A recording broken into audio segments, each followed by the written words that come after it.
우리가 백장 스님이랑 황벽 스님 이야기, 그 다음에 여우가 된 이야기, 뭐 그런 얘기. 앞부분에 이제 인과, 연기, 인연의 법칙에서 우리는 벗어날 수 있는가? 부처가 돼도 못 벗어난다. 그러니까 정답은 부처가 돼도 이 인연의 세계에서 벗어난 게 아니라 오히려 인연의 세계에 어두운 게 아니다. 그 불매라고 썼단 말. 박다가 아니다라는 게 중요한 거예요. 미리 모른다. 마치 이렇게 신을 얘기하면 신은 모든 걸 다 안다, 예언한다. 일반 사람들이 사주 보고 이러잖아요. 막 그게 예측이 되고 이렇게 되고 동쪽으로 가지 마라 집을 살 때 이러잖아. 오늘의 운수. 그리고 이삿날 우리 달력에도 있잖아요. 손 없는 날. 이거 다 헛소리거든요, 사실은. 근데 우리 그렇게 불안한 거야. 경험상 좋은 인연을 만날 수 있는 곳이 있을 것 같고 이런 생각에 빠지는 거죠. 사실은 불교의 가르침이 이렇게 불교의 가르침, 인연, 연기에 대한 이 가르침이 냉혹한 데가 있어요. 그래서 내 뜻대로 세계가 안 움직인다도 있지만 그렇다고 그래서 내가 해야 될 거를 안 하면 또 안 돼. 그래서 지난번 1주 전에 들었던 거를 다시 약간 좀 반복을 하면, 제가 간혹 가다가 책에도 언뜻 그런 표현들을 했는데, 훌륭한 농부처럼 돼야 된다라는 게 인연의 가르침, 연기의 가르침의 핵심일 것 같아. 농부가 식물을 키우고 벼를 키우고 여러 가지 그런 것들을 재배를 하잖아요. 재배를 하는데 그게 인연이 화합돼야 되는 거잖아. 근데 농부가 해줘야 될 역할은 논에서 농사를 짓는다고 하면 물이 차오를 때, 비가 많이 오거나 그럴 때 벼들이 죽을 수 있으니까 물꼬를 터주는 거, 저는 그 비유를 너무 좋아해요. 물꼬를 터주는 건 농부가 해야 돼요.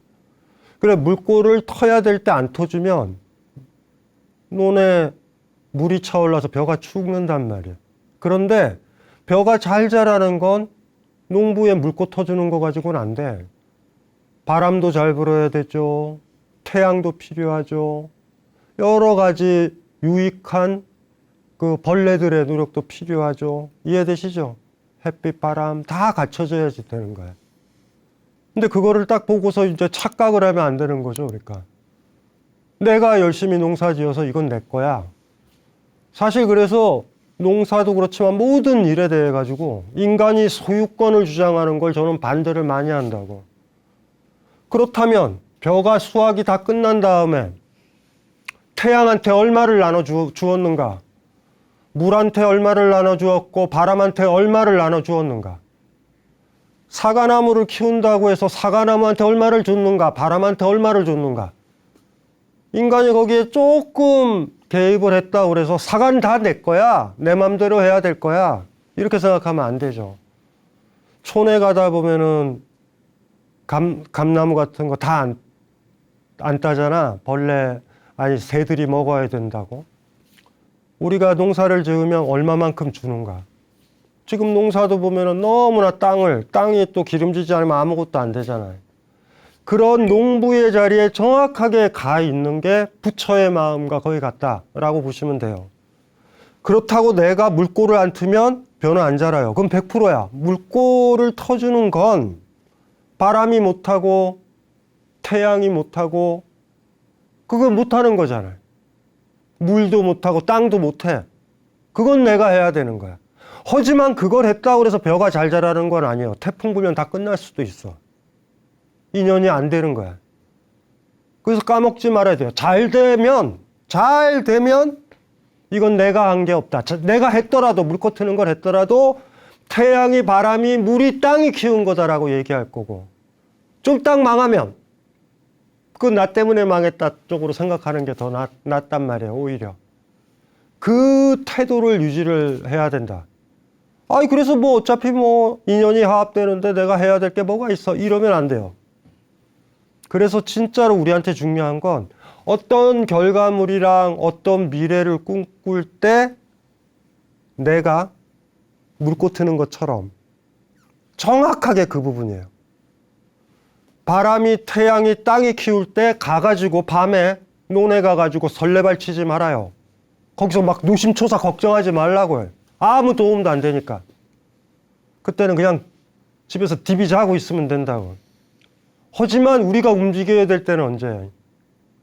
논에 물이 차올라가지고 비가 많이 와서 벼들이 물에 빠져 죽을 것 같을 때, 물꼬를 터줘야 될 때, 그때는 놓치면 안 된다. 의외로 이런 생각을 해보면 이 인연의 세계, 이 연기의 세계가 의외로 또 여유롭기도 하다. 요것도 얻어야 된다. 그래서 독실한 이런 어떤 불교나 그런 사찰에서 만났던 일반 사람들도 좀 여유롭다라는 느낌이 들 거야.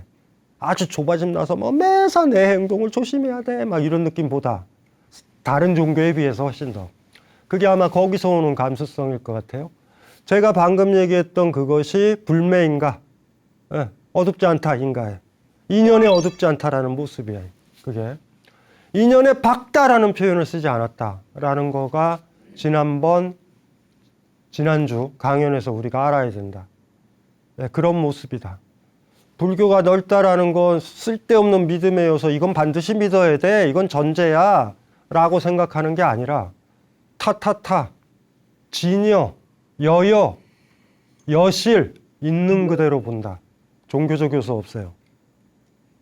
물론 불교가 종교적인 것들로 경제생활을 영위하기도 해. 일정 부분 지금까지 그래왔으니까.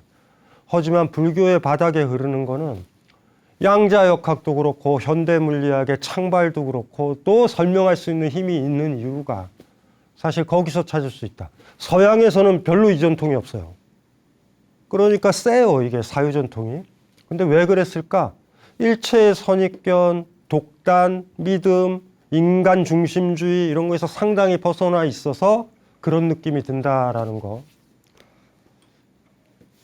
불교 공부하다 보면 화두를 풀든 주인이 되든 주인이 됐다라서 내 마음대로 할 수 있어 이런 것들이 전혀 아니다.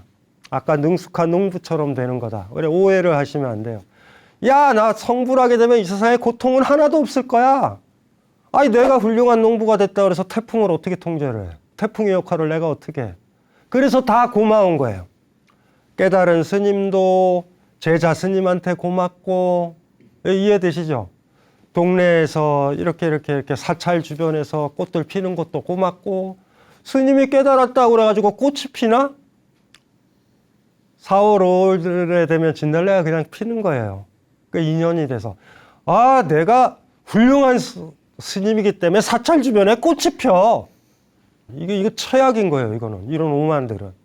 고맙죠, 그냥. 아유, 꽃을 잘 만났다. 이리 생각을 해야지 되는 거죠.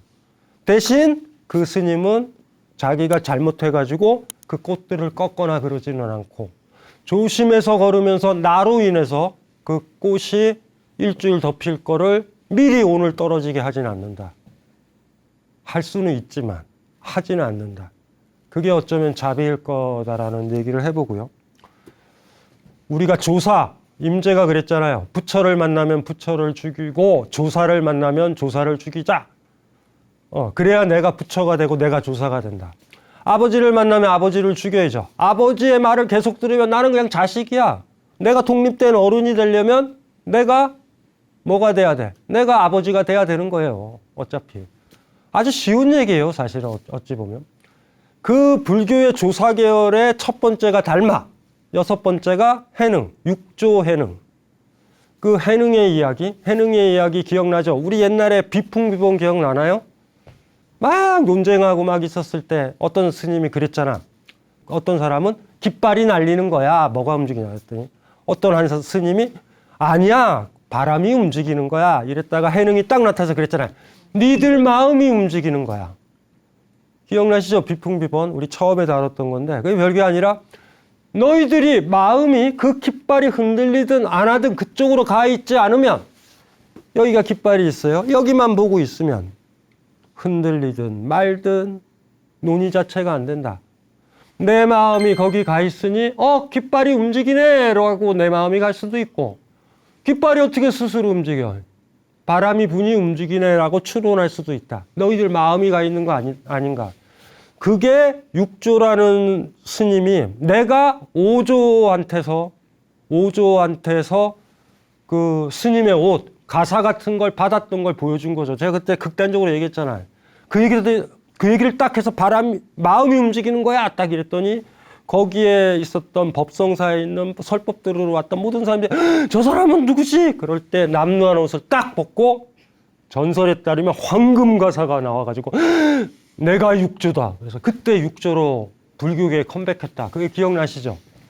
그런데 그러기 전에 육조 해능은 무식하고 글도 모르던 이런 사람인데 오조한테 그걸 받은 거예요. 너 깨우쳤다라고 해서.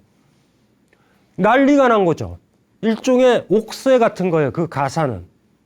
그래가지고 오조가 잘못하면 내 제자들, 오래 있던 제자들이 육조를 해코지 해가지고 육조한테 줬었던 내 가사를 뺏을 수도 있다. 그리고 우리가 기억나죠? 두 번째 스님 해가 막 손 자르고 팔 자르고 그러잖아요. 잔인해요. 막 여기가 판이. 그러니까 뭐 해능 죽이고서 그거 뺏으면 어떡할 거야. 그래가지고 얘를 몰래 보내요. 그래서 우리나라로 따지면 문경세제지. 그 문경세제를 넘어야 남도로 넘어가는 거잖아요. 똑같이 남중국으로 넘어가려면 큰 고개, 문경세제 같은 것들을 넘어가는데 거기가 대유령이라는 곳이에요. 그런데 그걸 뺏어야 되잖아. 그것만 뺏으면 내가 오조한테 이거 받았어. 이러면 되는 거야. 그 사람 육조가 되는 거야. 해능이 스님한테 받았었던, 오조 스님한테 받았었던 그 가사를 가지고 대유령에 딱 도착했을 때 한 명이 거기까지 쫓아와요. 그 높은 구름이 지나가고 서늘한 바람이 부는 그 높은 대유령에. 해명이라는 스님. 전직이 뭐냐면 장군이야. 군인이야. 얼마나 말을 잘 타. 도착을 한 거예요. 그 에피소드가 있는 게 우리 오늘 다룰 거예요. 이게 불사선악이라고 무문관에는 이름이 붙였어요. 선악을 생각하지 않는다. 근데 이거는 제가 얘기했죠. 육조단경이라는 책. 해능의 육조 해능의 그 어록들과 어쨌든 화두도 나오고 에피소드도 나오고 설법했던 내용도 나오는 게 육조단경이거든요. 제가 예전에도 얘기했지만은 지난주에 사가오록을 얘기했지만 사가오록 전체는 없으니까 임재록이 시중에 번역돼서 쉽게 구할 수 있고 또 하나가 육조단경이 있어요. 그런 어떤 장면이에요. 여기서 넘어가야 돼요. 대유령까지만 넘어가서 숨어들 수가 있고 그 다음에 10여 년 뒤에 아까 얘기했던 그 설법, 법성사 설법에서 등장하는 거야. 그리고 다 소문은 있죠. 이 중국 남부에 육조가 들어와 있는데 어디 계신지 모른다. 근데 그날 컴백을 하시는 거고. 그 전에 얘기해요. 이제 극적으로 마지막.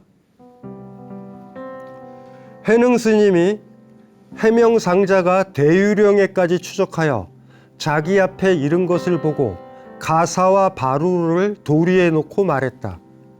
이것들은 불법을 물려받았다는 징표이니 힘으로 빼앗을 수 있는 것이겠는가? 그대가 가져갈 수 있다면 가져가도록 하라. 해명은 그것을 들려고 했으나 산처럼 움직이지 않자 당황하며 두려워했다. 해명은 말했다. 제가 온 것은 불법을 구하기 위한 것이지 가사 때문은 아닙니다. 제발 행자께서는 제게 불법을 보여주십시오. 해능 스님이 말했다. 선도 생각하지 않고 악도 생각하지 않아야 한다. 바로 그러한 때 어떤 것이 해명상자의 원래 맨얼굴인가? 해명은 바로 크게 깨달았는데 온몸에 땀이 흥건했다. 해명은 깨달았다는 감격에 눈물을 흘리며 해능에게 절을 올리며 물었다. 방금 하신 비밀스러운 말과 뜻 이외에 다른 가르침은 없으십니까? 그러자 해능은 말했다. 내가 그대에게 말한 것은 비밀이 아니네. 그대가 스스로 자신의 맨얼굴을 비출 수만 있다면 비밀은 바로 그대에게 있을 것이네. 해명은 말했다. 제가 비록 홍인대사의 문화에서 수행을 하고 있었지만 실제로는 제 자신의 맨얼굴을 깨닫지는 못했었습니다. 오늘 스님에게서 가르침을 받은 것이 마치 사람이 직접 물을 먹으면 차가운지 따뜻한지 스스로 아는 것과 같았습니다. 지금부터 스님께서는 저의 스승이십니다. 그러자 해능은 말했다. 그렇다면 나와 그대는 이제 홍인대사를 함께 스승으로 모시는 사이가 된 셈이니 스스로를 잘 지키시게. 에피소드는 어렵지 않죠. 와서 쫓겨갔는데 가지고 있으면 안 돼. 가지고 있으면 해능은 죽어요. 그걸 뺏을 거 아니야, 죽여서. 그러니까 빨리 그 소중한 거를, 내가 거진데 누가 내한테 뭐 훔치려고 날 죽일까? 내가 명품 자켓을 입고 다니면 죽을 가능성이 많다. 그런데 한 번만 더 입고 버려야지라는 옷을 입고 다니면 누가 그 옷을 뺏을까? 그 옛날에도 열자나 장자라는 책에 많이 나온다고요. 배를 타고, 급해서 배를 타고 갔는데 칼도 있고 여러 가지 좋은 것들이 있어요. 그런데 그 배를 몰던 아이가 도적이야. 그 배 탄 사람이 아는 거지. 이거 잘못하면 죽겠다. 그 배에서 칼이랑 금은부치를 가지고 있었던 사람이 어떻게 하냐면 이렇게 얘기해요. 아이 덥네 하면서 물에다 다 버려. 그러니까 그 배 몰던 뱃사공 그 도둑놈이 그 개 죽여서 뭐해? 황당한 거지. 그러니까 이게 사실 동아시아적, 왜 내가 해코지를 당했을까라고 보면 남들이 소중하게 여기는 걸 가지고 있고 그건 소중한 것이니 저 사람은 나한테 내놓지 않을 거야 라는 느낌이 드는 거야. 그러면 그 사람은 강제로 뺏고 날 죽일 거란 말이에요. 이해되시죠? 그러니까 해능도 어떻게 했냐면 빨리 가사랑 바로 밥그릇이죠. 이게 밥 먹는 거. 그거를 옆에 바위 위에다 얹어놓은 거야. 가져가. 일단은 자기 목숨은 살려야 되니까. 그랬더니 해명이라는 이 장수 출신이 가져갔으면 가져가봐 이렇게 된 거죠. 여기서도 또 전설 같은 게 나오는 거야. 들려고 그랬더니 못 든다. 뭐 들려고 했으니 못 들었겠어. 어쨌든 간에 못 들었대. 깜짝 놀란 거예요. 그래서 해명이 우리식으로 따지면 태세 전환을 해. 이걸 들려면 비밀 코드가 필요한 거지. 일단 비번을 알고 싶은 거야. 그래서 불법이 뭐냐? 라고 물어보는 거야. 빨해줘서 해명이라는 사람한테 무슨 도움이 될까라는 건 모르겠어요. 깨우침을 얻게 되면 이걸 들 수 있겠다라는 것 때문에 급하게 깨우침의 말을 요구했던 거에 가까워. 그런데 해능 스님도 느끼는 거지. 지금 태세는 이 해명이랑 가급적 관계를 잘해야 돼. 안 그러면 굉장히 무서운 사람인 거야. 그래서 강제로 아주 자연스럽지 못한 상태에서 자기의 마치 협박당해가지고, 사실은 우리 하두에서 그런 느낌 드는 게 없잖아요. 근데 이거는 약간 협박성에 가까워. 그래서 얘기를 하는 게 뭐예요? 선도 생각하지 말고 악도 생각하지 않았을 때 너의 맨얼굴은 뭐냐? 요 얘기를 한다고. 그때 깨달았다고 해. 이 해명이라는 사람이. 모르겠어요. 그 얘기를 듣고 뭔 말인지 알겠다 해가지고 그 가사를 들었을 때 들렸을까? 비번을 알았을까? 근데 지금 말로는 그러잖아. 이 뭐라 그러냐면 너무 근사하잖아요. 제가 말로만 들었잖아. 이건 시원한 물이야. 이건 따뜻한 물이야. 말로는 들었잖아. 그런데 해능 스님한테 딱 들었더니 그 따뜻한 시원한 물을 시원하게 마셨던 것과 같고, 따뜻한 물이면 따뜻한 물을 따뜻하게 마신 것과 같이 진짜 안 거지. 자기가 경험을 했으니까 그렇게 얘기를 하는 거죠. 하는 거면서 또 갑자기 뭐라고 얘기하냐면 이 해명이 선생으로 스승으로 모시겠다 딱 이런 거야. 안 되니까 7조를 노리는 거죠. 근데 이거 딱 들으니까 이건 아니지. 캐릭터가 나랑 같은 캐릭터가 아니야, 이 해명은. 그래서 뭐라 그래요? 왜 그래? 우리 오조 스님 홍인 있잖아. 우리는 사제관계잖아. 우린 같은 가족이야. 너 칠조하지 마. 나 또 쫓아오지 마야 해요. 사실은 정확하게. 그래서 이 에피소드를 읽으면 에피소드를 가지고 이렇게 포장을 했지만 그 안에 있는 팩트들을 보면 대유령에서 굉장히 겁박을 받았다. 그리고 어떠한 가정에서 거의 가르침을 줄 수밖에 없는 상황까지 내몰렸다. 그리고 해명은 끝까지 어쨌든지 간에 저 가사는 내가 받겠다. 7조가 되겠다라는 야망이 있어서 스승으로 모시려고 그럴 때 해능은 지혜롭게 해명을 떨궜다. 뭐 이런 바닥에 쌓이고 쌓이면서 전설도 만들고 가사도 안 움직이고 그 뭐 스님 옷이 뭐 그게 뭐 무겁다고 뭐 못 들어요.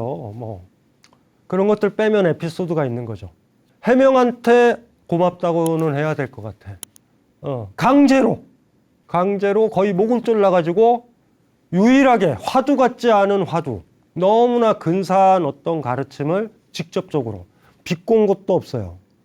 선악을 생각하지 않을 때, 선도 생각하지 않고 악도 생각하지 않을 때 너의 맨 얼굴은 무엇인가?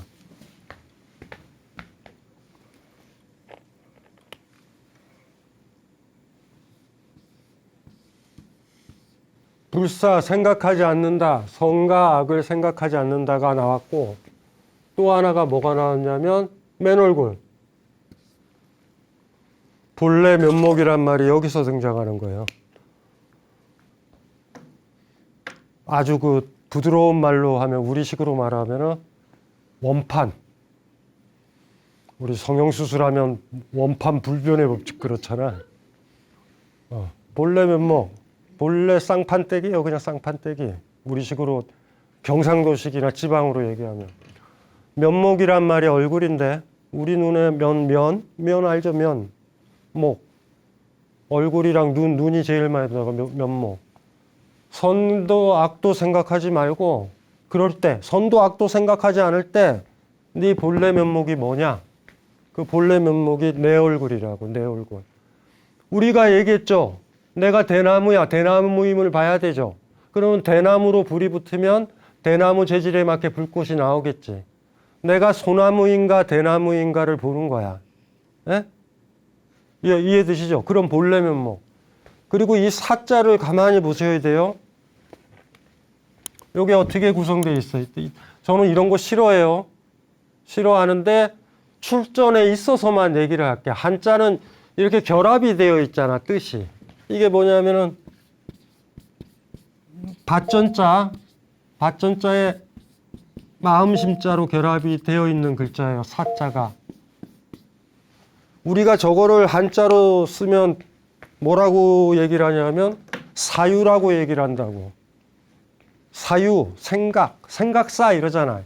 근데 저거를 순자라는 책에 저 사자의 어원에 대한 이야기가 나오는데 밭전자의 마음심자야. 마음 안에 밭을 일군단 말이에요.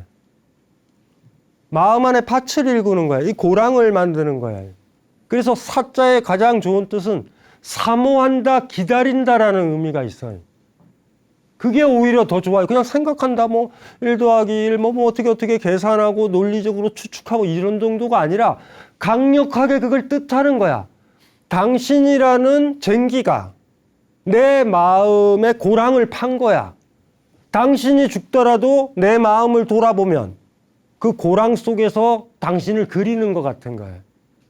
사자는 굉장히 큰 뜻이에요. 내 마음에 밭을 만드는 것 같은 거예요. 사자가. 그러니까 굉장히 강한 뜻이죠. 그러니까 막 이런 것들은 붙잡기가 힘들죠.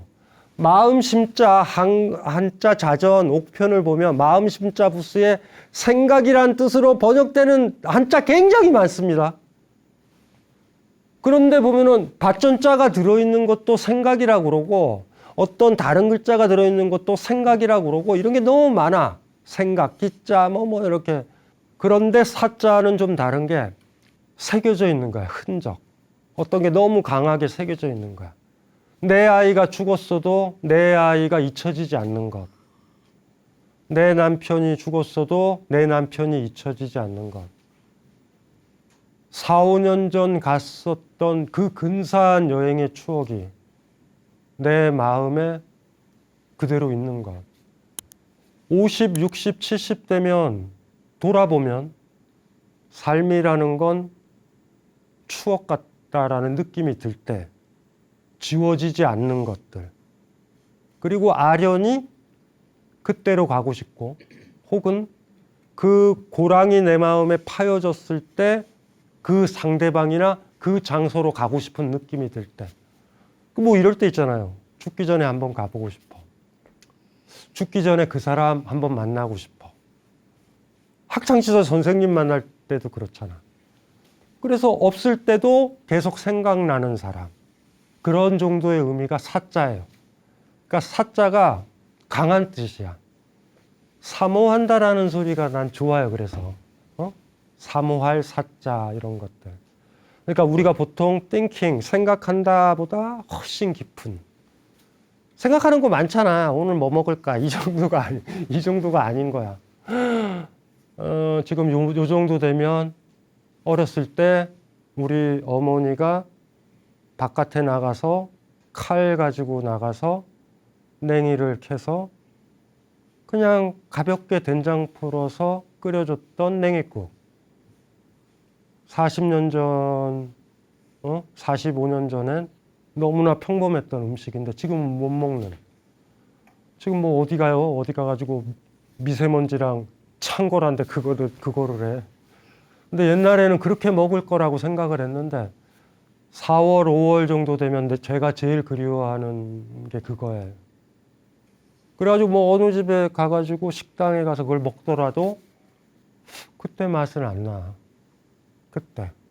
그냥 가셔가지고 조그만 바구니 가지고 칼 가지고 나물이나 쑥 같은 거 캐는 칼 가지고 가서 그냥 물에 씻어가지고 그냥 끓이셨던 그때 맛.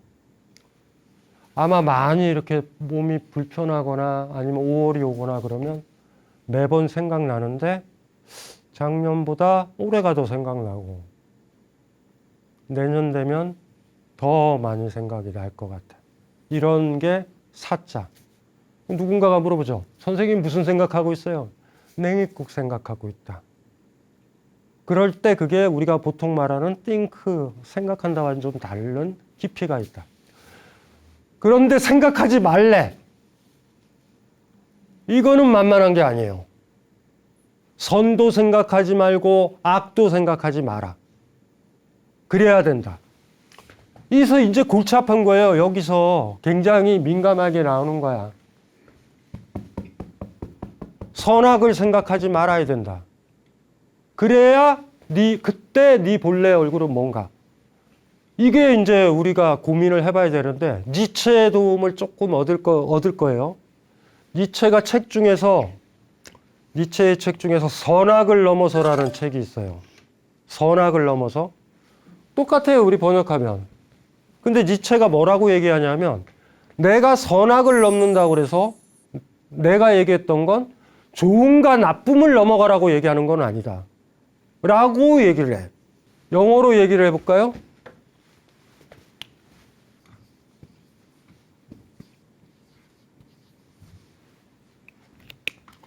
니체의 책 중에서 이렇게 철학적으로 민감하신 분들은 두 권의 책이 제일 중요하다고. 선악을 넘어서와 도덕의 계보와. 뭔가 선악의 느낌이 나지 않아요? 니체가 공격하려고 했던 건 우리와 무관하게 사회에서, 국가에서, 기독교에서 얘기했던 이게 선이야. 이렇게 살아야 돼. 만약에 우리식으로 따지면 동아시아는 유학 전통이 그거에 근접해. 너 여자야. 여자는 삼종지도야. 결혼하기 전에는 아버지 따르고 결혼해서는 남편 따르고 남편 죽으면 아들 말 들어야 돼. 그렇게 들어야 돼. 그게 선이야. 듣지 않으면 악이야. 무슨 말인지 알죠? 그거는 내가 정한 게 아니에요. 동아시아에서 유학이 그 역할을 했다고. 그건 못 벗어나. 남자는 하늘이고 여자는 땅이다. 여자가 바깥으로 나댄다? 그럼 그건 악인 거예요. 무조건. 이해되죠? 나랑 무관하게 정해진 거예요, 이게. 기독교에서는 서구에서 그런 거를 지배했던 건 성경이잖아요. 그리고 성경도 가부장적 질서란 말이에요. 신이라는 건 남성인적이란 말이에요. 저걸 넘어가겠다라는 거예요.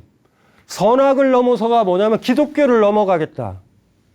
그 얘기랑 다름없어요. 그리고 기독교의 계보가 된 인간 개개인과 무관하게 정해졌던 선악을 넘어가겠다. 그래서 우리는 아직도 니체를 읽는 거예요. 인간은 부처가 될 수 있다. 인간은 소중한 존재다.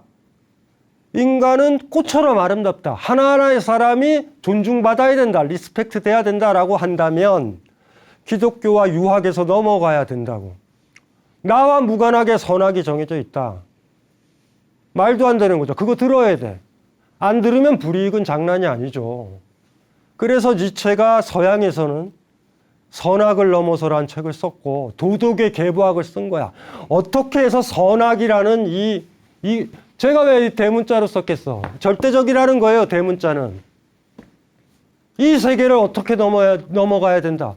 왜 남들이 정해놓은 기존 사회 간섭 권력 구조가 정해놓은 대로 네가 살아가느냐.